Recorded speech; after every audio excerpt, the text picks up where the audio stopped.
I'd like to welcome everybody to today's presentation. We're going to be talking with Sharon Selby, who wrote Surfing the Worry Imps Wave.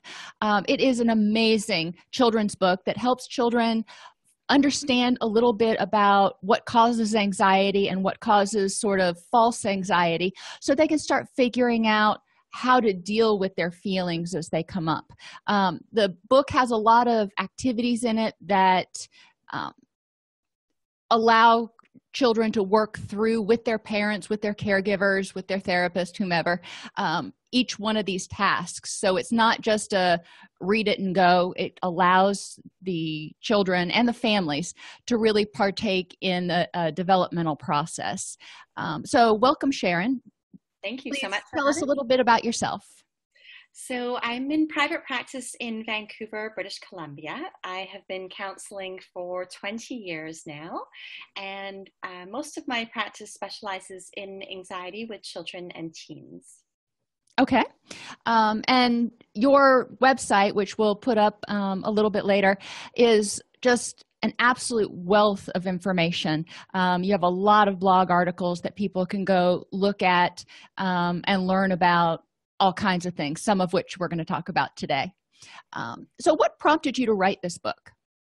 Well, since I've been in the counseling field for 20 years, I've seen a huge increase in child anxiety, and it's quite concerning how much anxiety is out there.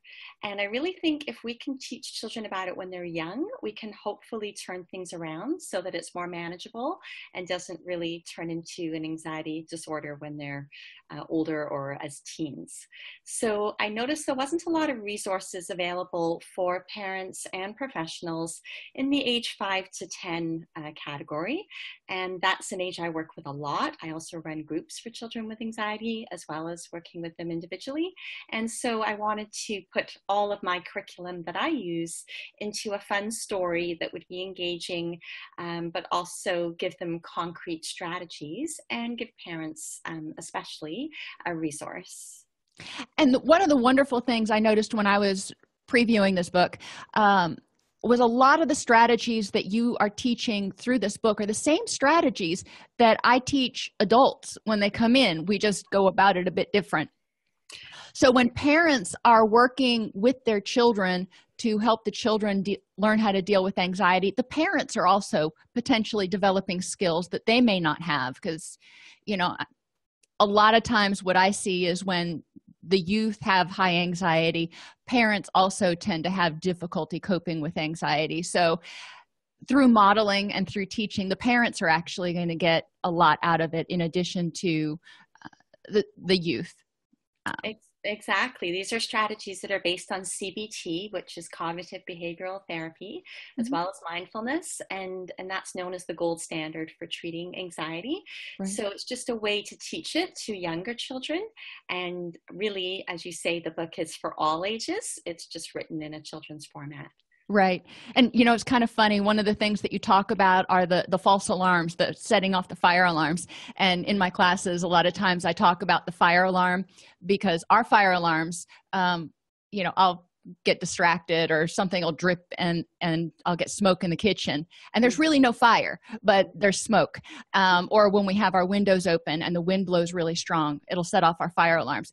Again, no problem, but we need to check it. So, you know, kind of the same thing as encouraging people to check in and realize that not every alarm means there's actually a problem. It's just sort of a, hey, might want to check this sort of thing. Exactly. And I think that's really, you know, the difference between anxiety and fear. Anxiety is more about the perceived threat that could happen. And then your body thinks it's really happening. And so it goes into that fight, flight, or freeze mode. But when it's true fear, it's happening right now in front of you. It's an emergency. And yes, you do need to go into fight, flight, or freeze. Right. But if we can teach children and teens that really this is a false alarm and that you're having a perceived moment of feeling there's a threat coming and it's not actually happening right now. Right. Awesome. I talk a lot in my classes about basic fears of rejection, isolation, failure, loss of control, and the unknown triggering this fight or flight response, or fight, flight, or freeze. What types of things do children worry about? I mean, more specifically, just, you know, school, peer pressure? What is it that you see a lot in the youth? I think for the younger children, separation anxiety is huge. Mm-hmm. So a lot of children, when they're starting school, whether it be preschool or elementary school, that's a really kind of scary experience for them, and they feel like there could be some kind of threat out there, and they're only safe if they're with their parents. Same when it comes to joining a new activity or a sports team, and for some children, sleeping independently. Nighttime can be scary with the dark, and so they want a parent to sleep with them, and their imagination starts to think, all the worst case scenarios could happen at nighttime, including, imagination like monsters and things like that. Then as they get older, separation anxiety can still be a big one. I've known, 12-year-olds and 13-year-olds that still don't want to sleep alone, or go to outdoor school, things like that. Mm-hmm. But then we also start getting into more of the social anxiety as they become teens, because there's so much pressure around fitting in, being popular, and with all the social media, you don't get a break from it. Children tend to come home and then go onto their devices, and then they're still surrounded by it, and they can see who's hanging out with who and where they might have been excluded, or they see these beautiful photographs that, have been photoshopped and edited, but it makes it look like everybody's got these amazing lives and makes them feel kind of hopeless about themselves. Sure. Okay. Why do children worry about things that adults just really don't worry about? I mean, sometimes my kids will be worried about something, and I'm like, in the big scheme of things. So why is it that children worry about things that adults may not? Well, I think part of it is, again, that dependence on their parents. So the separation anxiety is big for that. Also, of course, the wise owl brain, the prefrontal cortex, isn't fully developed yet, not until about age 25. And then we know with neuroplasticity, it can keep on growing, but at a much slower rate. So their rational brain isn't really able to function as strong as their instincts. And so as soon as they get stressed or worried, their instincts, think this is real. So I'm going to, prepare you for fight, flight, or freeze. And, that confirms for them that their worries are real, because their body's telling them that, your hands are sweating or your heart is beating. So it must be real. Right. And we have to help them distinguish between what's real and what isn't. And then again, for younger children, distinguishing between fantasy and reality is hard. And that doesn't really happen until about age 7. Right. Mistakes and bad things happen. So how does the concept, and I know you talked about this on your blog, so I wanted to bring this out. I love this series. How does the concept of fault versus responsibility impact a child's anxiety? For example, if parents divorce, do they feel at fault? How much of it's their responsibility? What are we talking about there? Right. So, of course, when parents divorce, that creates a lot of uncertainty about the future. Mm-hmm. And that's what the worries feed on, because the worries are always getting you to be worried about what might happen, what could happen in the future. And so it's the time when definitely the anxiety is going to increase. And so then for the child, they have a lot of questions. They don't understand probably why their parents are divorced. The part they think maybe they can control is their own behavior. So maybe they start to take, some of the blame and think, okay, if I behave better, this will help my parents get back together. But ultimately, we have to help them realize, they're not responsible for their parents' feelings. They're responsible for their own, and that they need to, find ways to separate what's going on with their parents from themselves, and realize again that with the anxiety, it's just all the what if questions. Mm-hmm. And we don't have a crystal ball, and neither do the worries. So we don't actually know what is going to happen in the future. We need to just try and stay in the present with the moment that we have right now. Okay. What are some signs? I know that the signs of depression and anxiety are different in children, adolescents, and adults. So what are some signs parents should look for to identify that, hey, my child may be struggling with anxiety issues? Mhm. So when they're really young, you may notice that your child is quite sensitive. So we can recognize this even in newborns, and there's been studies done on this. And this might be the child who startles more easily, or certain textures might make them cry. Certain tastes are difficult. And when you have a more sensitive child, there is more likelihood that that child will also be more anxious. But we don't know that for sure, but it's something to look out for when you have a really young child. Then as they get a little bit older, the signs we start to see are the clinging, the not wanting to leave you, sometimes the stomach aches. And so that can be, definitely big red flags that there's some anxiety happening here. If your child's asking a lot of what if questions and they're asking for a lot of reassurance and you seem to answer them once, but then after that, they keep asking the same question over and over again. And then we're kind of caught in that worry cycle as well. And so we want to be careful not to get caught up in that, because then we're actually reinforcing the anxiety. So then as they become a bit older, you might notice they're avoiding things more, and they're also not wanting to go on sleepovers, things that, kind of are usual for their age. And then you're noticing that they're not wanting to participate in that. So definitely those can be some of the signs. Okay. So if you have a child, for example, who's, middle school, high school age, and they just sort of become apathetic about school, about friends, about anything. They're just, what in an adult we would kind of think of as depression, persistent depression maybe. Would that be anxiety in children, or would that be leaning more towards depression? Yeah, I mean, it's hard to know exactly, right? Unless you have the person in front of you and you can investigate a little further. But anxiety and depression are often linked. And so usually it starts off as anxiety. And then when the anxiety gets to be at a point where it's unmanageable, you start to feel that hopeless and helpless feeling that comes with depression. So if somebody's, they're starting to not go to school and you're getting a lot of school refusal, they're not wanting to see their friends, they're just wanting to sleep all day, definitely there could be some undercurrents of anxiety, but then it sounds like at that point it's also heading more towards depression. Mm-hmm. Definitely a time to seek some counseling help.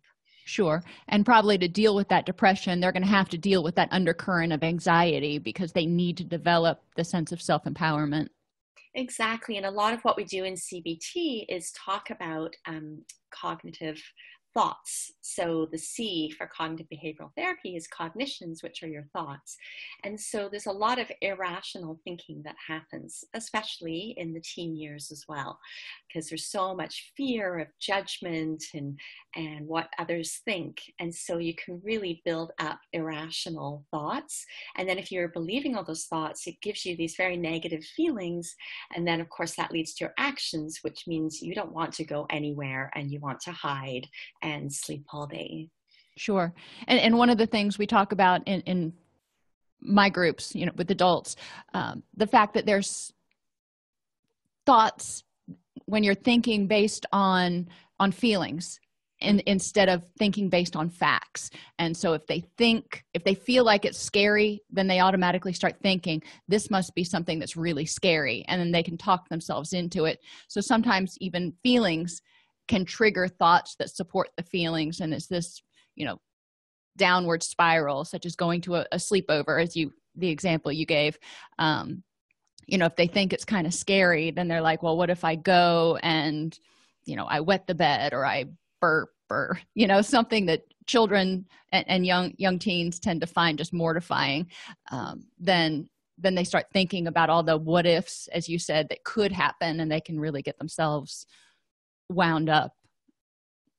Definitely. And I think, sometimes it's a negative association. Maybe they had a sleepover at a friend's house and maybe they got sick and they threw up. And so now they're too scared to ever go on a sleepover again, because now they're convinced that if they do, this will happen. Mm-hmm. When really we know, the probability of that happening again is really slim. But they create this belief that A must equal B. And that's where the irrational thinking happens. And we have to help them break that down and create a new thought. Right, right. Okay. Now, in the news around here a lot, we've been hearing about school shootings, especially, but we've also had earthquakes and hurricanes. I mean, it's been kind of a busy 12 months for disaster type things. So after a traumatic event, such as one of those things, what types of stress and anxiety reactions might we see in youth? Both the youth that are directly exposed to it, as well as children that live, hundreds of miles away, but they're seeing it on the news over and over again.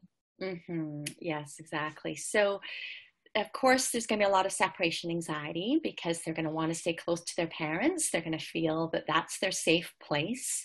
And they're going to probably be quite hypervigilant. So it's as if they have little antenna and, they're on the lookout everywhere they go for possible danger. They're constantly checking their devices for news updates. So we have to help them to manage all of that. It's not healthy to be looking at the news over and over again, repeating those images, hearing those stories over and over again. We have to help them to realize that we have some kind of plan in place. So if it's an earthquake, we've got our meeting place, we've got our emergency kits ready. The schools usually have some kind of plan in place where they do a lockdown if there's an intruder in the building. So, we can give our child that information that there is a plan, a safety plan in place, but then beyond that, it's out of our control. Mm-hmm. And no matter how much we worry, it's not going to change the outcome. By worrying, we can't make things happen and we can't stop things from happening. And that's the illusion of worry, is it makes us think we're going to be safer because we're worrying about it. But actually, it doesn't make us safer. It's exactly the same. And so then that's where we have to recognize the difference between living in trust versus fear, and living day by day and moment by moment, and recognizing that if an emergency happens, then we will deal with it the best we can with the plans we have in place. But otherwise, we still need to be able to enjoy our lives moment to moment, because the rest of it is unfortunately out of our control. And I see so much of this and it's something that parents can really take in. I remember way back when we had 9/11, mm-hmm. and it was just on the TV. My son was 18 months old at that point, but I remember watching it and keeping it on the television and not really thinking much about it. But for adults, it's the same thing. If we keep seeing it over and over again, it keeps it ever present. We are able to differentiate. We know it's not happening anymore, but it keeps it present. For children, it seems like it's happening over and over again, I would think, mm-hmm. because they may have especially younger children may have difficulty realizing that, okay, this was from 3 months ago and things have gotten better, but we're still seeing pictures of whatever the disaster was. Exactly. Go ahead. And so also they start to think it's going to happen like the next day, and they're not able to look at the statistics and realize that as tragic as these incidents are, they're still quite rare. And the fact of it happening in your exact school, or say in Vancouver, we also live in a zone that's known to maybe have a big earthquake one day. But, when we look at the statistics, has there ever been the big one? No, not yet. So we've got to look at the evidence and look at the facts. And that's one of the tools that I teach in my book. Okay, awesome. Aside from reading this book with children and going through the discussion and activity guide, because children really need to involve all their senses, and you've done a great job of laying it out so they can actually hear about it, see it, and practice with it. What can parents do to help their children prevent anxiety? Well, I think modeling, of course, is a huge one. And there is sometimes a genetic link with anxiety running in families. So it's really important to be aware of your own anxiety. And we all have anxiety to some degree. It's just, to what degree. And so just really trying to keep our own anxiety in check so that our children aren't modeling that and seeing it.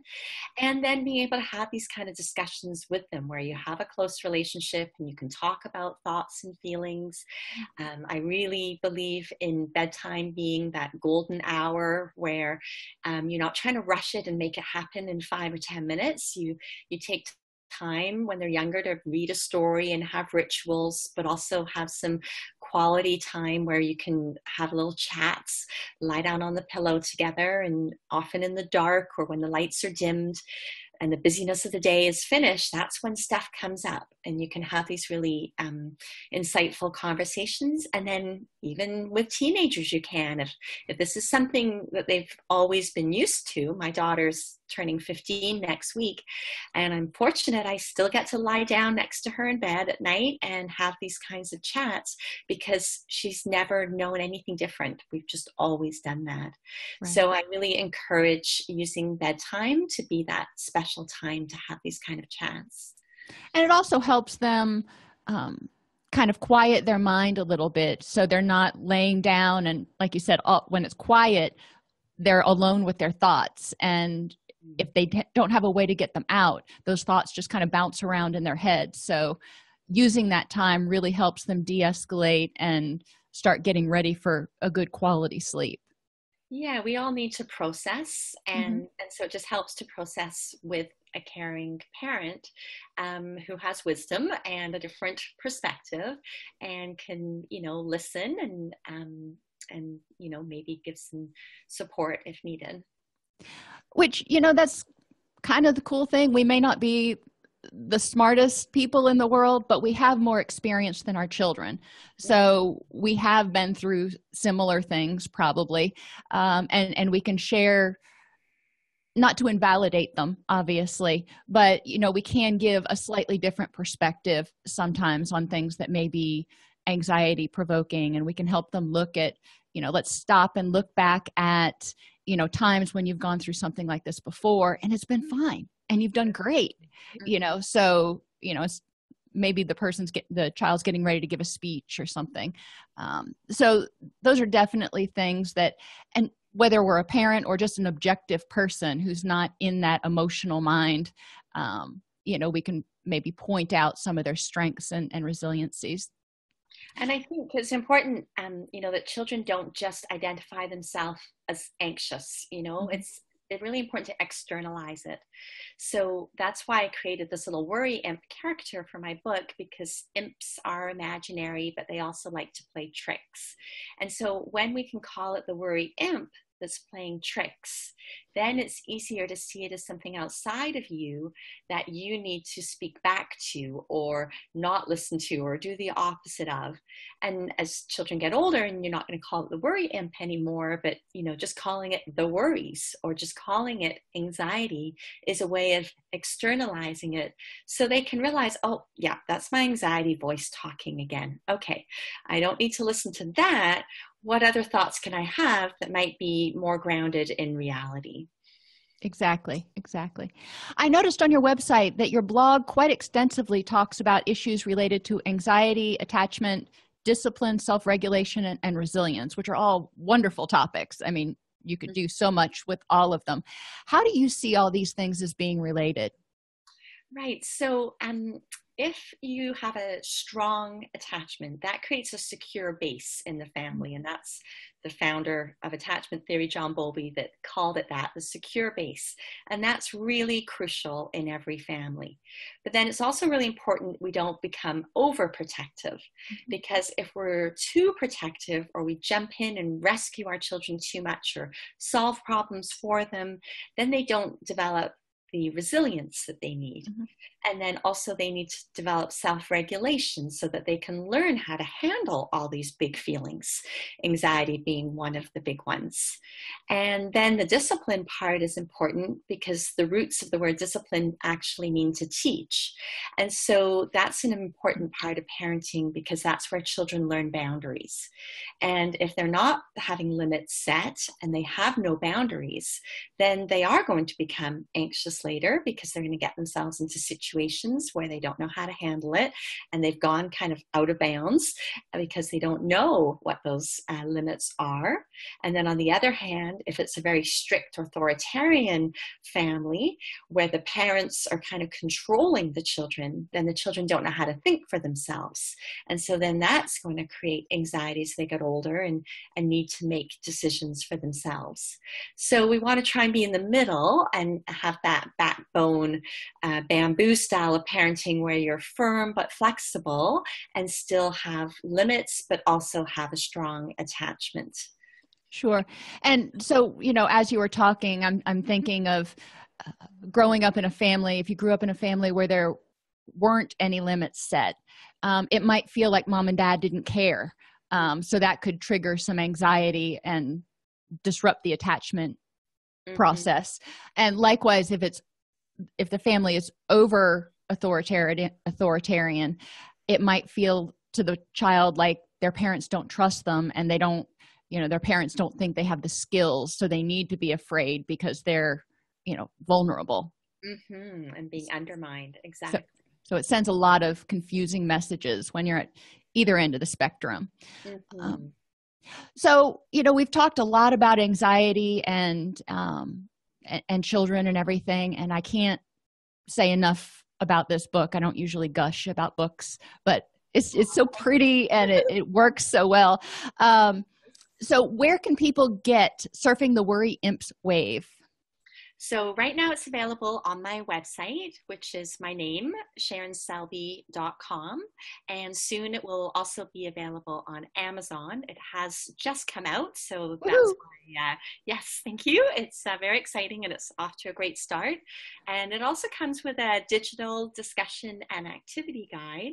So that's like a PDF, so that parents have got extra support to help them with the concepts in the book, and also for professionals. And it has extra copies of the different activity worksheets. So if you were a professional working with a group, then you could make up 10 copies of the different activity sheets. There's guided meditations, and there's even a Worry Imp song in here, and there's a recording of my daughter singing the Worry Imp song. Oh. So it's my aim is to make it a really comprehensive resource for parents and professionals for children around the ages of 5 to 10. Okay, awesome. And again, if people go to your website, SharonSelby.com, it is a blog, and there are a ton of resources that people can look at to learn more about your approach. And I think all of it builds on what is in the book. So once you go through the book, there are other things, and there's a lot of tools for parents specifically. The book is geared towards children, and a lot of tools for parents on your website that they can use in concert with what they're learning in the book in order to help their children prevent anxiety if possible. I always think prevention is a whole lot better than intervention later. Exactly. So parents can learn a lot even by getting this book for their children who aren't anxious yet, but to provide a good foundation and help them figure out what's going on. I know as a parent myself, when my kids were younger, I loved them to death, but communicating with a young child is so much different than communicating with a teenager or something. And sometimes it's hard for us to communicate in a way that we can engage children. They can understand, but they're like, so this book really allows parents to communicate on that level that'll engage the children, and they'll kind of get excited because now they've got a mascot for anxiety that they can deal with. So, well, I really appreciate you being here today. And I think there was something else you wanted. Oh, you wanted to talk I about have your, another free gift for your yes. audience. So if people would like to receive my free ebook, The 8 Common Mistakes to Avoid When Your Child is Anxious, they can do so at sharonselby.com/free dash ebook. So sharonselby.com/free dash ebook. And it is also available on my homepage of my website, sharonselby.com as well. But that will hopefully help you to be proactive when you see little bits of anxiety popping up and you want to know how to help. Awesome. So those links will also be in the notes for the video, and they will be in the podcast notes. So if any of you are listening and you're driving right now, you can go back later and find those links if you don't remember them, so you can get the free ebook, and you can also buy Surfing the Worry Imps Wave.